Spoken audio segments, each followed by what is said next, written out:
welcome to another Wednesday on the Pagan Perspective. I'm your host, Eric, and this week's topic is creation and the end.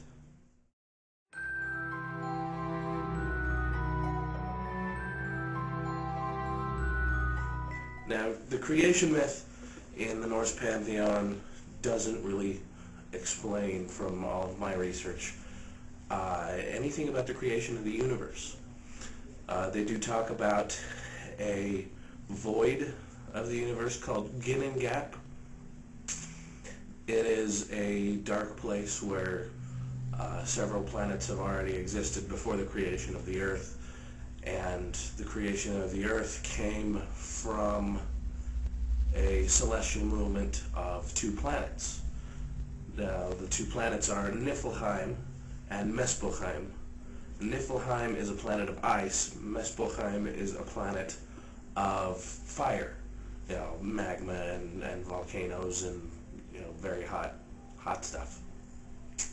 At any rate, the two planets converged on one another at one point. They didn't actually touch, but they got too close, and Muspelheim began to melt Niflheim, and Niflheim flowed into the rivers that, according to the Norse myth, the 9 rivers flow into all parts of the 9 worlds, including Muspelheim and Niflheim. So the coming together of two celestial bodies created the rest of the planets in the universe that are understood. Now, the creation of the Earth myth is as follows. The giant Ymir was born of the mists of Niflheim and Muspelheim, and depending on who you talk to, he had a brother. And some of the old myths say that the brother was Odin. Some of the old myths say that it was not, and the sons of the brothers became Odin. Now, what happened was the giant Ymir was the first being, and the first understood human-type being, and he was killed by Odin to make the world. From his body they made the land, from his blood they made the sea, from his bones they made the mountains, from his eyelashes they made the trees, from his skull they made the sky, and at each corner of the skull they put a dwarf to hold it in place. Now, the clouds, the dark, foreboding clouds, are made of his brains. They took his brain and threw it up in the air, and it became storm clouds. Now, this is just a little bit of the Norse myth as to the creation of the universe. As to my belief on the creation of the universe, I believe that the creation of the universe is something that we will never understand. As the universe itself, it is beyond our understanding as human beings, or as possibly even as sentient beings.